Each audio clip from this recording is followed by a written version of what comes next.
सुल्तान। दोस्तों, अब तक आपने पढ़ा कि सुल्तान के पिता मेस्मर उन पर डाकोर और कास्कोर धोखे से हमला करते हैं और उन्हें मरा जानकर डाकोर उन्हें अपने साथ कैद करके ले जाता है और सुल्तान के भाई मितान और जीतान उन्हें हमला करके मार देता है। सिर्फ सुल्तान बचता है, जो बदले में गुस्से में भागता है। वो देख लेता है कि उसके भाई को किस तरह से डाकोर ने मारा था, और जब भाग रहा होता है तो उन्हें एक उसके गुरु मिलते हैं, मेस्मर्स के गुरु, अपने पिताजी के गुरु। नाम होता है पासे गुरु। अब उससे आगे अवचेतन मन की शक्ति अपार है और गति निर्बाध है। वक्त अपने पंख फैलाए हुए उड़ रहा था।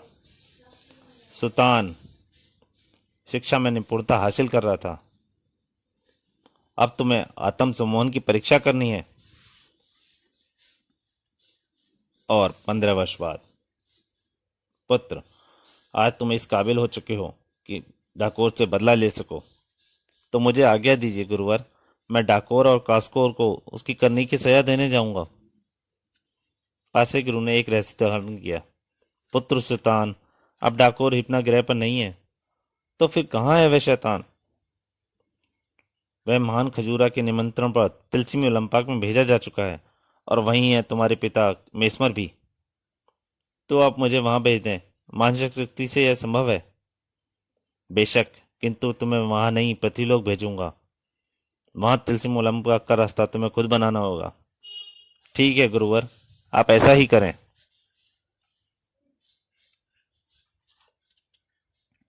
पासे गुरु महान मानसिक संसार में खो गए, और फिर धीरे धीरे धीरे लुप्त होता गया सुल्तान। अगले ही पल सुल्तान ने खुद को पाया एक नए संसार में। ओ, तो ये है पृथ्वीलोक। पृथ्वीलोक जहां उसे ढूंढना है तिलस्म जाने का रास्ता। वह एक राहगीर के पास पहुंचा। ये कौन सा नगर है बंधु? परदेसी हो क्या भाई? ये विकास नगर, मस्त कलंदर राजा विकास मोहन का राज है यहाँ। बंधु, मैं जादूगर हूँ। क्या इस नगर में मुझे कोई काम मिल सकता है? हा हा हा। जादूगर हो भैया, तो जादूगर भी कोई काम मांगते हैं कदम बेला। उस राहगीर से सब कुछ जानकारी लेकर सुल्तान आगे बढ़ चला। एक मेले में मुझकर उसके कदम थमे। जादूगर जमाल पाशा, हाय हाय, जादूगर जमाल पाशा बाहर आओ। क्या चक्कर है यहाँ पर? हमारे पैसे वापस करो। चक्कर जानने के लिए वह शामियाने में प्रविष्ट हो गया। क्या बात है चाचा? बाहर लोगों की भीड़ चिल्ला रही है, आप यहाँ सिर पर हाथ धरे बैठे हैं। क्या बताऊं बेटा, मेरी जादू की छड़ी, जिसके जादू के जोर से मैं अंगारों पर चलने का जादू दिखाता था, वह छड़ी गायब हो गई है। अब तुम ही बताओ, उस छड़ी के बिना अगर मैं अंगारों पर चला तो जल नहीं जाऊंगा क्या? मारो, डालो, मार डालो, चोर है जादूगर। वह कह तो तुम ठीक रहे हो, किंतु अब इस भीड़ का क्या करोगे? बहुत बड़ी समस्या थी वह, जिसे सुलझाया सुल्तान ने। मैं करूंगा यह काम, मैं चलूंगा अंगारों पर। नहीं, तुम पागल हो क्या? किंतु जमाल पाशा कैसे समझा रहा था सम्मोहिनी विद्या के महान जादूगर को। सुल्तान अंगारों पर चलने लगा। आत्म सम्मोहन से मोह निद्रा की अवस्था में आने के बाद दर्द का एहसास नहीं होता। वाह वाह, अद्भुत! अंगारों पर चलने के बाद सुल्तान उछला कांटों के पलंग पर और लेट गया। मैं चाहूं तो पूरी भीड़ को सम्मोहित करके खुद एक तरफ खड़े होकर भी इन्हें ऐसा महसूस करा सकता हूँ कि जैसे मैं कांटों के फर्श पर ही बैठा हूँ। किंतु मेरे लिए यह कार्य भी असंभव नहीं है, आसान है। उफ! बिना किसी जादुई छड़ी की यह सब कैसे कर रहा है? यह तो मुझसे भी बड़ा जादूगर हुआ। ऐसा अद्भुत खेल विकासनगर की जनता ने पहले कभी नहीं देखा था। खेल खत्म हुआ। वाह भाई वाह, क्या खेल दिखाया! तबीयत प्रसन्न हो गई। जादूगर जमाल पाशा लपक कर पहुंचा सुल्तान के पास। बेटा, तूने आज इस बूढ़े को बचा लिया, इज्जत रख ली आज मेरी तूने। यही मेरा फर्ज था चाचा। जादूगर जमाल पाशा की खुशी का ठिकाना न था। कौन हो तुम पुत्र, और किस नगर के हो बताओ।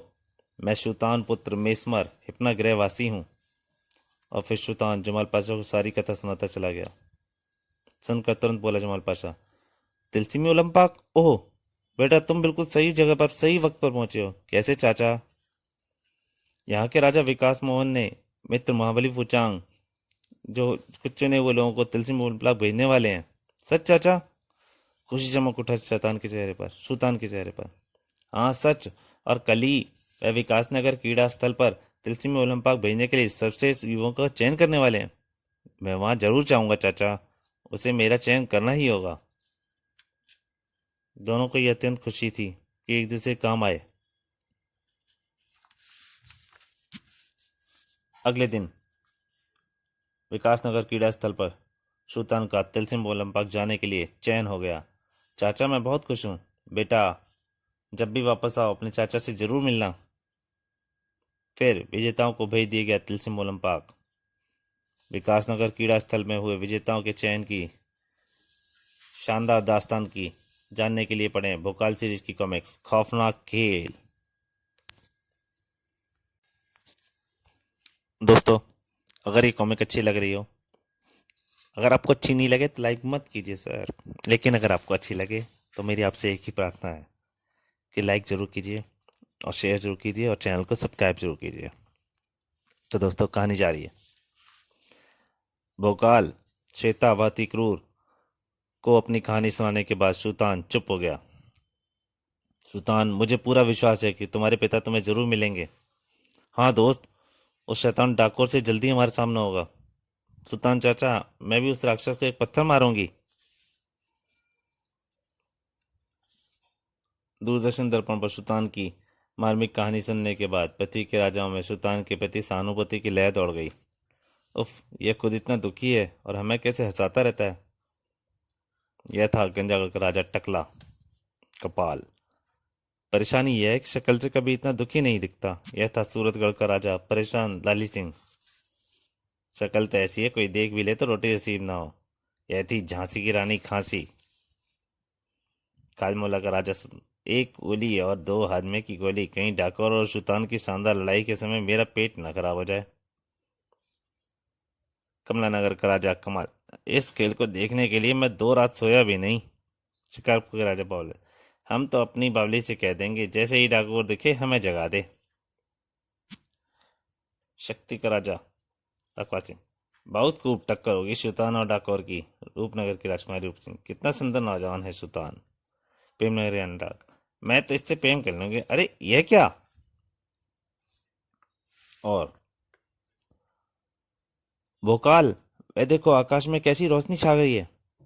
बहुत विचित्र दृश्य है। हाँ क्या है यह? मुझे तो लगता है कोई आफत आने वाली है।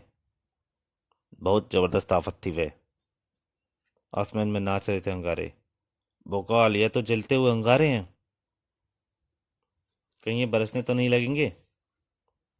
जैसे वे अतिक्रु के बोलने का इंतजार ही कर रहे थे, बरस पड़े अंगारे मूसलाधार बारिश ही। श्वेता। सुल्तान ने श्वेता को अपनी आड़ में ले लिया। मेरा क्या बिगाड़ेंगे ये अंगारे? सुल्तान आत्मसम्मोहन की स्थिति में आ गया था जिसमें दर्द का एहसास नहीं होता था, किंतु अतिक्रु अंगारों की तीव्रता सहने के लिए मजबूर था। उफ, मोटी चमड़ी भी कब तक ये पीड़ा सहेगी। और भोकाल असहनीय पीड़ा से बचने के लिए कुछ करना ही होगा। और भोकाल रूप परिवर्तन हो गया उसका। और इस तरह तीनों उस भयंकर मुसीबत का सामना कर रहे थे। शीघ्र ही कुछ न किया तो यह मुसीबत हमें निकल जाएगी। मेरा शरीर बुरी तरह जल रहा है। किंतु यह तो केवल एक शुरुआत थी, क्योंकि तभी गूंज उठा एक भयंकर टास। ओह, तो यह है डाकोर और उसके अंगारों का नाच। गदगंज का राजा अल्लाह, बलदेव का राजा प्रसाद देव। उफ, मुसीबत पर मुसीबत। पंजाब का राजा पंजाबी। यह क्या रोमांचक खेल चल रहा है। क्या मुसीबत है? कौन है ये? डाकोर मेरा दुश्मन। खेतगढ़ का राजा तहा सिंह। ये राक्षस इनकी गोभी खोद देगा।